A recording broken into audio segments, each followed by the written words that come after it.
Sahabat Al-Ma'tuk, mari berdonasi untuk keperluan serta kegiatan media Al-Ma'tuk agar kami dapat selalu menyajikan tayangan-tayangan yang bermanfaat bagi umat muslim. Caranya mudah, silakan klik link yang ada di kolom deskripsi atau scan barcode donasi yang berada tepat di layar Anda. Jazakumullah khairan wa barakallahu fikum. Bismillahirrahmanirrahim. Assalamualaikum warahmatullahi wabarakatuh. Alhamdulillah wassalatu wassalamu ala rasulillah wa ala alihi wa sahbihi wa man walah wa la hawla wa la quwata illa billah. Allahumma alimna ma yanfa'una wa anfa'na bima 'allamtana wa zidna ilman. Allahumma rahmataka narjuk wa la takilna ila anfusina tarfata ain. Alhamdulillah kita bisa melanjutkan kajian kita masih bersama kitab Riyadhus Shalihin dalam bab keutamaan lapar, hidup sederhana dan seterusnya. Kita masuk ke hadis 14 pada bab ini. An Aisyah radhiyallahu anha qalat tufiya Rasulullah sallallahu alaihi wasallam wa dir'uhu marhunatun 'inda yahudi bi 30 sa'an min sya'ir. Rahul Bukhari. Dari Aisyah radhiyallahu anha, ia mengatakan bahwasanya Nabi sallallahu alaihi wasallam wafat dalam kondisi baju besinya tergadai pada seorang Yahudi. Bi 30 sa'an min sya'ir, karena transaksi beliau untuk membeli jelai atau gandum kasar sebanyak 30 sok yang dilakukan secara tidak tunai. Ini hadis sahih diriwayatkan Imam Al-Bukhari.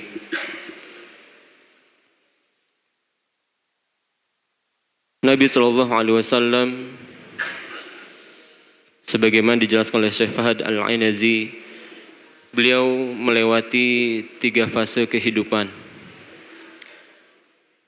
Fase pertama yaitu fase sebagai anak yatim sekaligus orang fakir.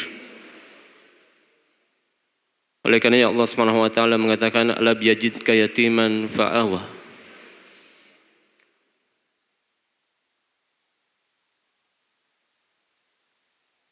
Bukankah kami dulu mendapati engkau sebagai anak yatim, maka kami pun melindungimu. Ya. Maka Nabi SAW pernah melewati masa fakir. Nabi SAW pernah bekerja untuk orang-orang Mekah dengan diberi upah recehan dari uang-uang mereka, yaitu sebagai penggembala kambing ala qararit ahli Makkah. Kemudian Nabi SAW melewati fase kehidupan yang kedua, yaitu fase kecukupan, al-iktifa wal ghina. Dan di antara sebab kecukupan beliau adalah harta ghanimah. Nabi SAW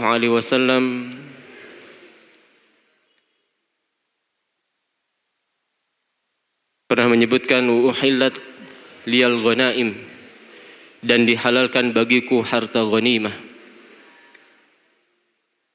sehingga menjadi harta yang melimpah ruah.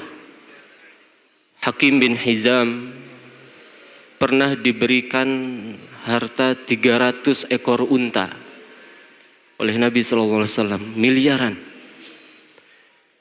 Demikian juga di masa Nabi SAW, para amil zakat diperintahkan untuk diberi harta 137 dinar. 137 dinar dikalikan dengan 4,25. Kira-kira berapa, Pak? Pak Saiful mungkin? Lebih dari setengah kilogram. Ya, amil-amil zakat ketika itu diberikan sampai setengah kilogram emas. Tujuannya apa? Supaya mereka semangat menuntut ilmu agama, fokus dengan ilmu agama, dan tidak disibukkan dengan dunia. Ya. Dan banyak sekali contoh-contohnya bahwasanya di masa Nabi SAW harta melimpah ruah. Namun beliau melewati fase yang ketiga, yaitu fase al-jud wal karam. Itu fase yang kedermawanan yang luar biasa. Sehingga beliau merasa tidak betah kalau seandainya ada harta yang menumpuk di rumahnya walaupun hanya 1 malam, segera ditunaikan. Nah, di fase terakhir inilah, di fase yang ketiga inilah Nabi Shallallahu Alaihi Wasallam wafat. Ya, bukan karena beliau tidak ada harta, tapi setiap ada harta selalu disalurkan. Sehingga tidak heran jika Nabi Shallallahu Alaihi Wasallam meninggal dalam kondisi baju besinya digadaikan karena untuk membeli kebutuhan makanan pokoknya, yaitu syair. Ya. Dan hadis ini tidak menunjukkan bahwa Nabi SAW berhutang kepada orang Yahudi, tidak. Namun akad yang dilakukan ketika itu adalah akad jual beli dengan tidak tunai. Maka di antara solusi bagi orang yang ingin menjualkan barangnya dengan tidak tunai, namun dia masih ragu apakah ini orang jujur atau tidak, baru kenal kemarin sudah mau ngeredit motor, maka tambahkan akad penguat. Di antaranya adalah akad gadai. Ya, silahkan Anda gadaikan barang yang Anda miliki sebagai penguat dari transaksi tidak tunai ini. Jadi sejatinya akad gadai ini bukan akad yang berdiri sendiri. Dia itu hanya akad penguat. Ketika ada jual beli tidak tunai, tambahkan gadai.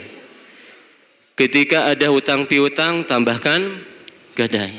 Dia bukan akad sendiri. Namun subhanallah, di masyarakat kita betapa banyaknya gadai menjadi akad tersendiri. Tiba-tiba datang WA, Anda butuh uang, silahkan gadai. Ini apa akad kita sama dia, tiba-tiba harus menggadai. Ya. Terlebih lagi atau lebih parah lagi kalau yang digadaikannya adalah sesuatu yang tidak sah untuk digadaikan. Ya, banyak di masyarakat kita menggadaikan SK pegawai negeri. Ya, menggadaikan apa lagi, Pak? Ya. SK ijazah. Ya, atau mungkin SK pekerjaan lainnya. Maka kata para ulama, ma jaza bai'uhu jaza rahnuhu. Sesuatu yang bisa dijual belikan, maka itulah yang bisa digadaikan. Maka ya, hadis yang mulia ini menunjukkan kepada kita betapa sederhananya hidup Nabi SAW. Demikian juga betapa sabarnya istri-istri beliau menghadapi kesulitan ini. Ya. Istrinya yang berjumlah 9 orang, betapa sabarnya mereka. Kalau kita melewati Raudhah, kita akan lihat bagaimana rumah istri-istri Nabi. Ukurannya tidak besar, ya. Tapi itu cukup untuk 9 istri.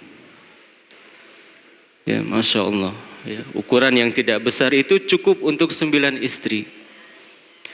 Sehingga Aisyah menceritakan kalau Nabi sujud itu harus menepuk kaki beliau supaya kakinya dilipat terlebih dahulu, kemudian baru sujud. Belum lagi makanannya. Ya, dalam hadis-hadis yang telah kita lalui, bagaimana 2 bulan pernah tidak mengepul dapurnya. Namun subhanallah, istri-istri Nabi SAW begitu sabarnya. Ya, walaupun ya mereka terkadang ya iman naik turun, sempat bersepakat meminta untuk uang belanja mereka dinaikkan. Sampai Nabi SAW memboikot mereka selama kurang lebih 29 hari. Ya, sebabnya banyak diantaranya ini. Demikian juga ada beberapa istri Nabi SAW yang menyebabkan beliau ditegur oleh Allah Subhanahu Wa Taala, ya, karena beliau mengharamkan madu, atau sebagian riwayat mengatakan mengharamkan budak untuk dirinya sendiri. Ya. Demikian juga hadis ini menjelaskan kepada kita bahwa bolehnya kita bermuamalah dengan orang kafir selama memang muamalah itu halal.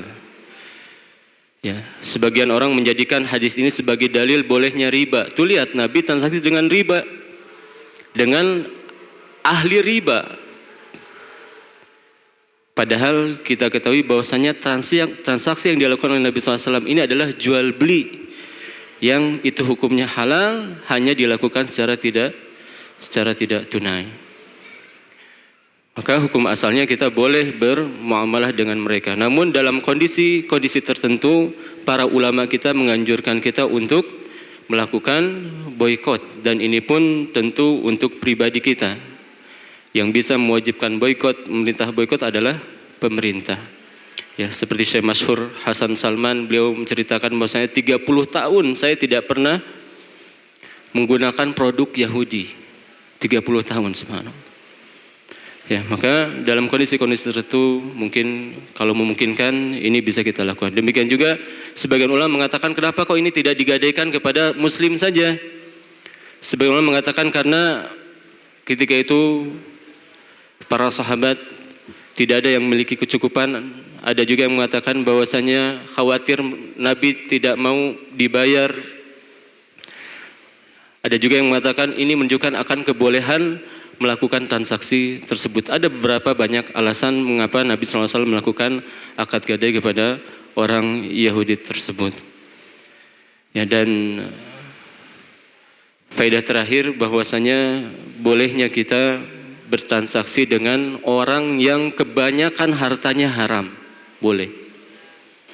Namun Syekh Al-Utsaimin beliau memperinci bahwa kalau seandainya kita tahu orang itu murni penghasilannya haram, maka alangkah baiknya dihindari kalau dia memberikan hadiah. Contoh pekerja di bank konvensional, ya, atau misalkan lintah darat, rentenir, dia ngasih hadiah ke kita. Kalau dia tidak punya sumber lain, maka alangkah baiknya dihindari. Dalilnya apa? Hadis Abu Bakar Siddiq radhiyallahu anhu ketika diberikan hadiah, ya, upah daripada seorang budak yang dia pernah berpura-pura meramal. Maka Abu Bakar Siddiq radhiyallahu anhu langsung memasukkan jari ke mulutnya, kemudian mengeluarkan semua isi perutnya. Maka kata para ulama, kalau orang ini murni pendapatannya haram, maka alangkah baiknya kita tinggalkan. Tapi kalau dia masih memiliki penghasilan lain selain dia kerja di bank konvensional, dia juga punya warung misalkan, dia juga punya usaha A, B, C, maka boleh kita menerima hadiah dari orang tersebut. Adapun transaksi tentu ini boleh kalau seandainya memang transaksinya diperbolehkan. Mungkin ini saja yang bisa kita bahas. Mohon maaf atas kekurangan dan kesalahan. Sallallahu ala nabiyina Muhammadin wa akhir da'wana anil hamdulillahirabbil alamin. Subhanakallahumma bihamdik asyhadu an la ilaha illa anta astaghfiruka wa atubu ilaik. Assalamualaikum warahmatullahi wabarakatuh. Sahabat Al-Ma'tuk, mari berdonasi untuk keperluan serta kegiatan media Al-Ma'tuk agar kami dapat selalu menyajikan tayangan-tayangan yang bermanfaat bagi umat muslim. Caranya mudah. Silakan klik link yang ada di kolom deskripsi atau scan barcode donasi yang berada tepat di layar Anda. Jazakumullah khairan wa barakallahu fikum.